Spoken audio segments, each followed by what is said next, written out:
Kononnya atau ya atau tak. Jadi saya nak serahkan bagaimana ya, Haji melihat elemen ataupun kepimpinan berkualiti. Adakah ada bersama dia? Baik. Assalamualaikum warahmatullahi taala wabarakatuh. Bismillahirrahmanirrahim. Alhamdulillahi rabbil alamin. Wassalatu wassalamu ala Sayyidina Muhammad wa ala alihi wa sahbihi ajma'in.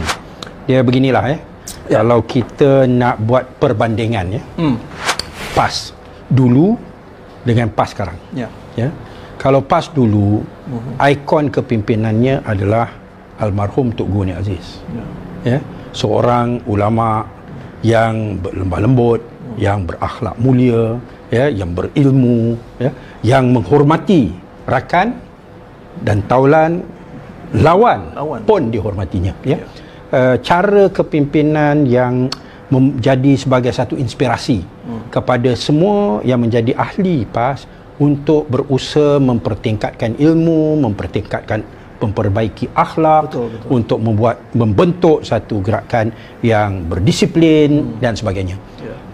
Orang yang seperti Tok Guru Ni Aziz almarhum menjadi ikon pada PAS yang lama. PAS yang mana yang dulu saya menyertainya.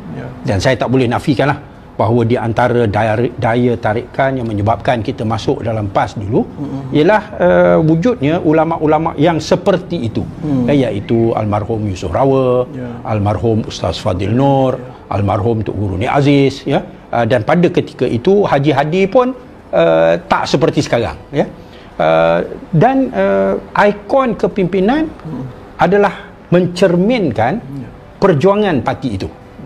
So bila kita letak Tok Guru Ni Aziz sebagai ikon kepimpinan, bila dia menjadi sebagai menteri besar dan sebagainya, dan bagaimana dia menguruskan kewangan negeri dan sebagainya, walaupun pada ketika itu tidak mendapat bantuan yang banyak daripada kerajaan persekutuan, tetapi masih dapat kekalkan sokongan, oleh kerana orang nampak kepada keikhlasan, kejujuran, akhlak yang mulia dan sebagainya, dan berusaha untuk memanfaatkan golongan profesional untuk membangunkan negeri Kelantan. Itu cara Tok Guru Ni Aziz lah almarhum. Sekarang ni PAS dah berubah. Mana tu? Pasal ikon kepimpinan dia adalah orang macam Sanusi yang dianggap sebagai hero dia, yang dianggap sebagai panglima perang dia, sedangkan macam-macam yang dia buat yang tak betul. Salah satu yang jelas ialah yang dia fitnah Mahfuz lah. Yang mana sampai sekarang, kalau tak silap lah, saya tak tahulah kalau Mahfuz dah dapat duit tapi dia diam-diam, dia tak nak belanja kita makan. Saya tak tahulah kan. Tapi setakat mana yang kita tahu, yang dia kena saman tu pun dia tak bayar. RM120,000 kena. Dah lah awak fitnah orang, lepas tu pergi mahkamah, dah kena bayar, buat tak tahu je. Ni macam betul-betul macam greber lah. Greber, samsing, tak hormat undang-undang, tak ada akhlak, dan yang kes yang terbaru ni sangat jelas, mengeluar kata-kata yang tak sewajarnya dikeluarkan oleh seorang menteri besar. Buat perbandingan Sultan Selangor dengan Sultan Kedah, seolah-olah Sultan Selangor ni tak bijak, lantik orang yang tak cukup inci. Saya dengar cakap dia pun macam budak-budak, macam budak-budak sekolah, nak gaduh pelekehkan orang ni, body shaming lah. Allah, takkanlah menteri besar macam ni.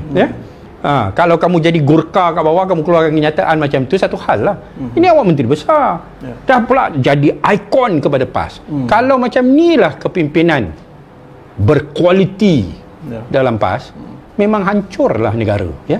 Kalau mereka berjuang dengan inginkan corak kepimpinan yang sebegini, memang hancurlah negara, dan akan rosaklah politik orang Melayu, orang Islam, kerana mereka tidak mengambil kira sifat-sifat kepimpinan yang diutamakan oleh agama Islam, yang seperti mana yang ditunjukkan oleh almarhum Tok Guru Ni Aziz.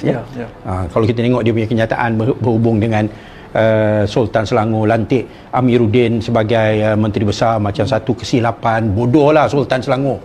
Nak rumuskan, nak kesimpulannya lah bodoh lah, Sultan Selangor ni bodoh lah lantik Amiruddin ni sebagai menteri besar. Tu yang datang, yang membuat laporan polis tu bukan ahli politik, ahli Dewan Diraja Negeri Selangor. yang menganggap kenyataan itu melampau. Dan ini pertama kali rasa kita pun tak pernah dengar rupanya ada ahli Dewan Diraja.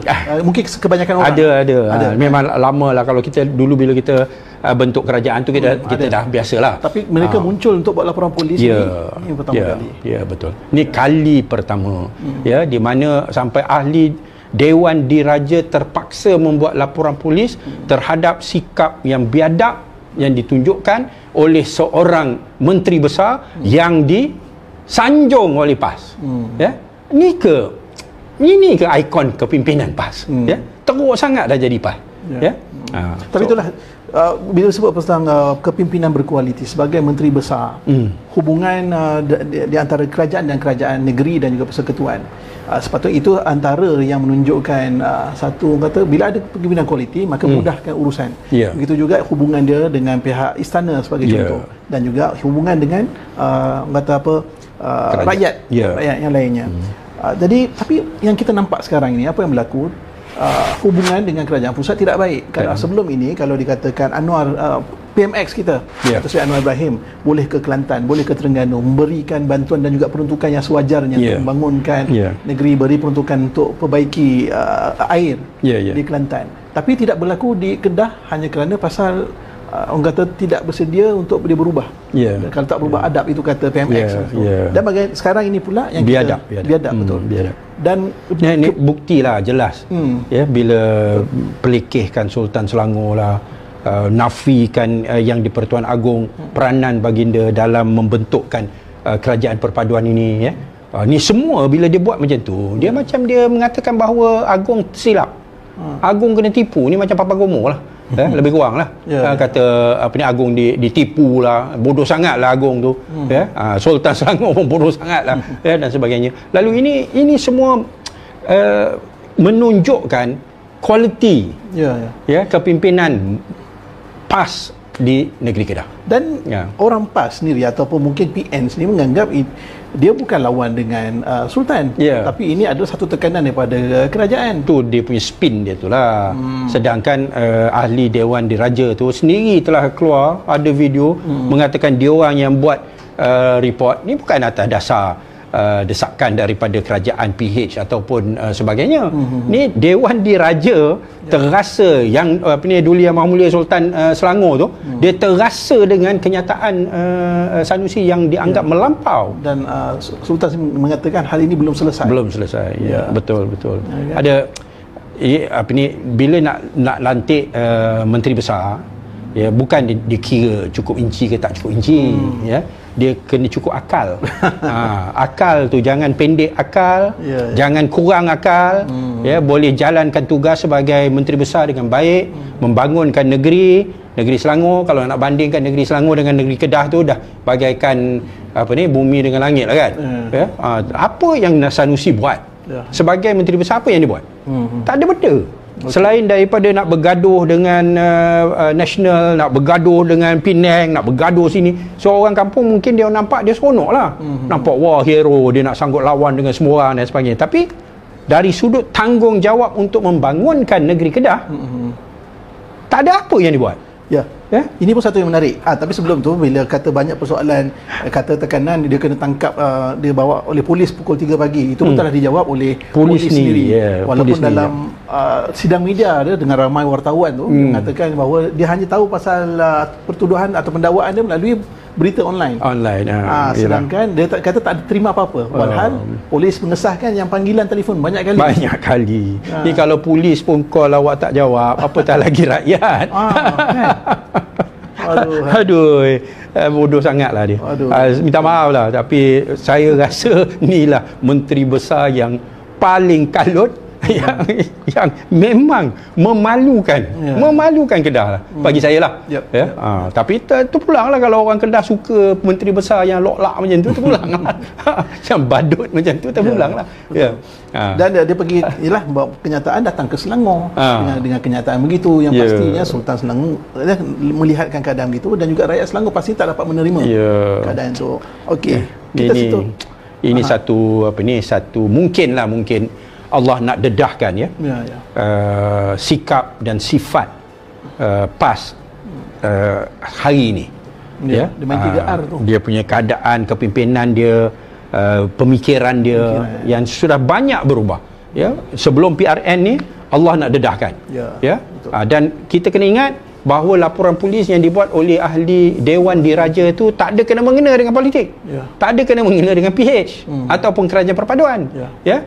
Tapi awak buat kenyataan yang bodoh, ya, nak mempelekehkan orang dengan body shaming lah, apalah, kata kalau kat Kedah ni takkan dilantik lah sebagai menteri besar. Awak ingat awak hebat sangat lah kan, pas cukup inci, tapi akal tak ada. Sini Selangor ni kita tengok pada akal lebih penting. Pasal jawatan menteri besar ni mesti orang yang berakal, jangan pendek akal atau kurang akal. Tapi kat Kedah ni dia suka orang macam ni. Saya pun tak faham. Tapi tak apalah, tu terpulang pada rakyat Kedah. Kalau nakkan orang macam tu terus memimpin, yang saman pun tak bayar lagi, langsung tak hormat kepada undang-undang. Kalau dah bayar tu alhamdulillah, saya tarik balik. Tapi setahu saya tak bayar lagi.